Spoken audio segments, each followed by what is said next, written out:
Et dans l'actualité en plus ce matin, un homme qui a traversé les journaux et qui a traversé aussi un camp politique et qui maintenant le dissèque dans un livre qui s'appelle La cendre et le feu. Bonjour Tugdual Denis. Bonjour Maxime Edo et bonjour à vos auditeurs. On vous connaît en tant que directeur de la rédaction de Valeurs Actuelles, on vous connaissait aussi en tant qu'auteur, vous avez largement écrit sur la politique, sur François Fillon, sur Édouard Philippe notamment, mais cette fois-ci vous revenez avec un récit, on va dire intime de la politique, vous expliquez vos passions, vous expliquez vous aussi vos caractères, vos admirations, vos tentations, vos doutes aussi, votre parcours, vos origines. La cendre et le feu, c'est un livre très singulier, comment l'auteur que vous êtes le qualifie ce livre ? J'ai essayé d'écrire le roman de la droite. Alors un roman sans fiction, évidemment, mais ce que je voulais restituer de ce camp politique, que j'estime parfois un peu malmené dans le débat public, c'était son incandescence, ses paysages, ses personnages, ses malédictions, ses élans, ses grandeurs. Je voulais raconter les écoles privées, je voulais raconter les maisons de famille, je voulais raconter les dîners un peu privés dans les salons du pouvoir. Je voulais raconter les blessures des hommes, je voulais raconter leurs envies, je voulais raconter la manière dont ils croyaient en Dieu ou dont ils avaient cessé de croire. Je voulais raconter les mariages, les parvis des enterrements. Et je voulais qu'à la fin, tout ça dessine une forme de fresque, comme un peu une tapisserie de Bayeux de Montcamp. La tapisserie de Bayeux, si vous voulez, vous avez autant des scènes de guerre que des scènes de cuisine. Et c'est une espèce de grande fresque, d'ailleurs, dont on a parlé récemment, puisque elle est en exposition en ce moment au Royaume-Uni, qui permet, à travers un mélange de personnages publics et de personnages privés, de scènes militaires et de scènes civiles, de dessiner à la fin une époque. Et c'est ça que j'ai essayé de faire en picorant des périodes qui vont de l'après-guerre jusqu'à nos jours, même si c'est évidemment un tableau plus contemporain. Est-ce que c'est un livre qui n'est pas un peu risqué quand vous décrivez justement les belles maisons de famille, parfois justement certaines traditions, certains paysages qui peuvent ressembler, quand vous parlez de certains dîners du pouvoir, à une forme de déconnexion qui est parfois reprochée aux hommes politiques? Est-ce que vous n'avez pas eu l'impression, vous, en tant que journaliste et en vous mêlant, on va dire non pas à ce spectacle, mais aussi à ce charme d'une partie de la vie politique française, de raconter ce que les Français de plus en plus détestent dans la politique? Alors j'ai pris un double risque personnel puisque je raconte aussi ma trajectoire, celle du troisième enfant d'une famille de 6 qui voyait ses parents, qui allait à la messe en latin dans un milieu très conservateur. Et puis le risque effectivement de montrer que en tant que directeur de rédaction et journaliste politique, au fur et à mesure des années, j'ai une relation personnelle, parfois amicale même, avec des hommes politiques, notamment par exemple François Fillon, François Bayrou.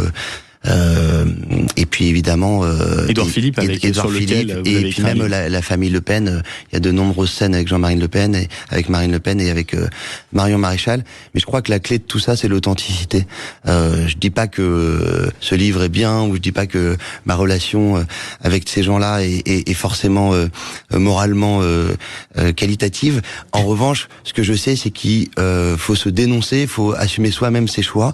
J'ai essayé de rien cacher. J'ai rien caché de mes doutes et j'ai rien caché de nos insuffisances. J'ai rien caché de mes passions aussi. Et j'espère que c'est ça que le lecteur, ce pourquoi le lecteur me rendra grâce. C'est-à-dire que parfois, quand on est journaliste sur des plateaux de télévision, dans les articles, en fait, on joue au journalisme. C'est-à-dire qu'on prend une espèce de ton un peu distancié.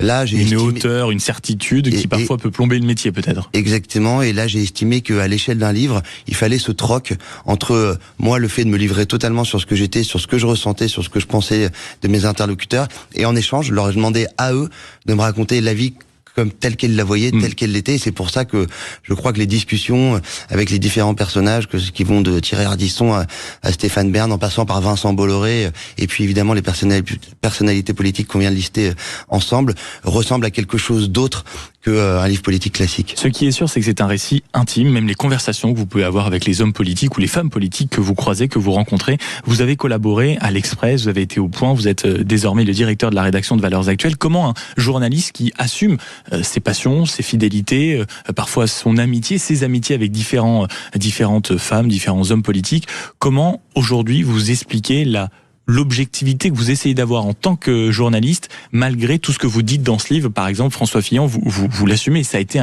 une idole pour vous, maintenant c'est un ami proche, régulièrement vous vantez son acuité intellectuelle, sa faculté encore à avoir un regard très vif sur les choses, quitte à l'appeler avant certains plateaux télé. Comment on arrive justement à cultiver son indépendance, sa force de journaliste, son regard critique, en ayant cette relation avec les journalistes, avec les politiques? J'assume totalement d'être un journaliste engagé, puisque en tant que directeur de la rédaction de Valeurs Actuelles. Je pense que les lecteurs savent d'où je parle. Je parle depuis un hebdomadaire de droite conservatrice, libéral conservateur, à mon sens, beaucoup trop critiqué et caricaturé, alors que j'y lis chaque semaine, en tant que relecteur de ce journal, des textes à la fois sensibles et sensés. Et dans un second mouvement, je pense aussi qu'aujourd'hui, avec la polarisation du débat public, avec une sorte de subjectivité qui s'invite désormais dans la conversation publique, il faut assumer.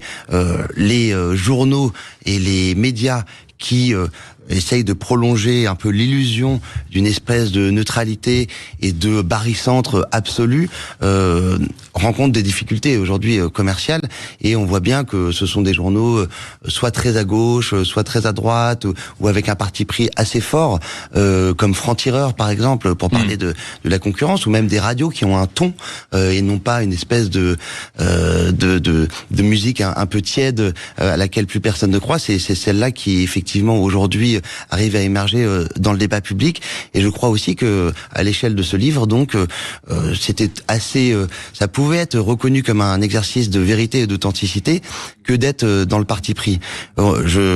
Effectivement, j'ai des discussions avec des gens dans le livre, que même Jean-Luc Mélenchon ou Édouard Philippe, qui est pas exactement de ma droite. Et en fait, le fait qu'Édouard Philippe sache d'où je parle, paradoxalement, je crois que ça peut renforcer aussi l'émergence d'une relation qui est sincère, de la confidence, de l'information.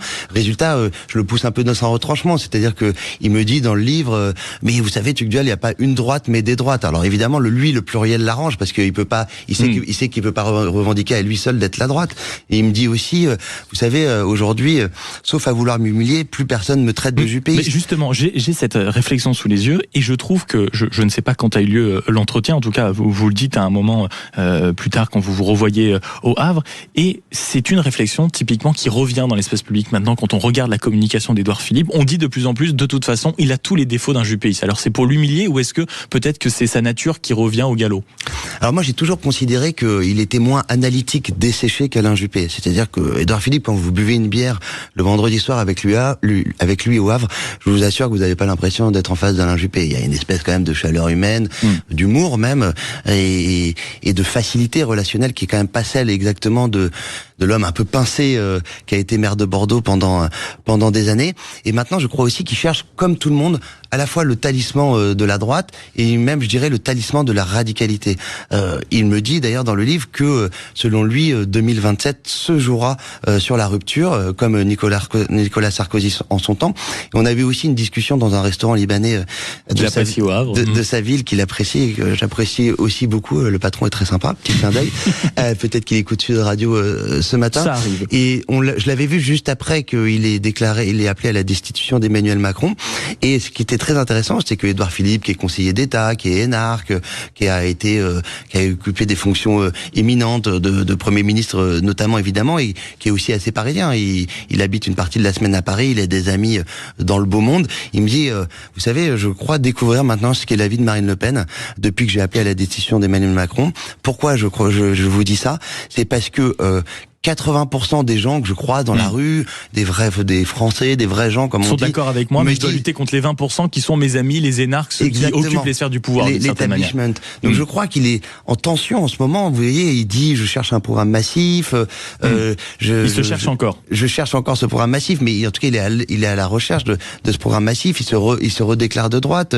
L'establishment lui tourne un peu le dos. Et pour moi, c'est très symptomatique de l'époque, parce que je crois vraiment, en tant que journaliste de droite, qu'il faut un renversement profond. C'est ça aussi que j'avais bien aimé chez François Fillon, c'est-à-dire à la fois un pilote d'État très raisonnable et rationnel, et en même temps quelqu'un qui avait compris la nécessaire radicalité auquel aspiraient les Français. On y croise, vous venez de l'évoquer, aussi François Fillon, dont vous êtes proche. On y croise aussi Marine Le Pen, Jean-Marie Le Pen, d'autres personnalités de la droite, d'autres amitiés aussi que vous décrivez parfaitement dans ce livre, Tocqueville de Denis, La cendre et le feu, c'est aux éditions Robert Laffont. Il y a une présence à laquelle je m'attendais pas dans ce livre, mais qui révèle peut-être et qui étonnamment décrit un personnage, ou typiquement une personnalité qui manque peut-être aujourd'hui et qui normalement prendrait, on va dire, un peu mérite à se rassembler ou être beaucoup plus nombreux dans le paysage politique. C'est François Bayrou, avec lequel visiblement vous avez une véritable relation, et vous découvrez un homme qui a une intuition folle, qui a une culture assez hallucinante et on va dire un instinct rare en politique sur beaucoup de choses. Bah écoutez, merci beaucoup de le souligner. François Bayrou ponctue un peu les dernières pages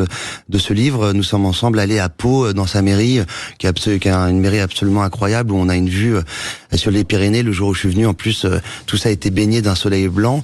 Nous avons ensuite pris la route une vingtaine de minutes pour aller à Bordère, qui est son village natal, où son père est mort assez jeune dans un accident de ferme. Et puis on a parlé comme ça de l'apnée qui était celle du pays. François Bayrou est un homme, effectivement, comme vous dites, d'intuition, de ressenti, qui sent bien la France. Je suis pas extrêmement fan de la manière dont il exerce le pouvoir et un peu l'inertie qui a été la sienne quand il était Premier ministre. Mais ce que vous croquez de lui, mais en revanche, il ressent le pays. On a parlé de Bernanos, notamment, qui est un auteur fondamental pour la droite un peu anti-bourgeoise, et qui était très critique à l'égard des antisémites quand il a écrit son livre en 1947, La France contre les robots, très critique de la droite antisémite, très critique aussi de la droite trop matérialiste. Et Bernanos a une phrase dont on m'a parlé, François Bayrou, qui pour moi résume un espèce de dénominateur commun, une intuition une intuition de droite à l'égard de la société moderne. Bernanos écrivait dès 1947: on ne comprend absolument rien à la civilisation moderne tant que l'on n'a pas admis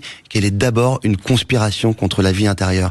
Je trouve que cette phrase résume absolument... En plus, qui plus est, assez bien François Bayrou et ce qu'on a pu observer de lui quand il a gravi les marches de Matignon encore récemment. Merci beaucoup, Tugdual Deligny, d'avoir été infiniment pour votre lecture, ce matin. La cendre et le feu, c'est aux éditions Robert Laffont. C'est une enquête intime au cœur de la droite française, et tous ceux qui sont intéressés par les personnages, par la politique, parce que vous racontez aussi la politique, j'en recommande vivement la lecture. Vous y croisez Édouard Philippe, vous y croisez Nicolas Sarkozy, même bien sûr, François Bayrou, Marine Le Pen, François Fillon. Il y a des contradictions, il y a des admirations, il y a des enquêtes, il y a des confessions, et c'est à retrouver dans ce livre, La cendre et le feu, signé Tugdual Deligny. Merci beaucoup, mon cher Tugdual, et je vous souhaite un très bon week-end. Dans un instant, on change de registre.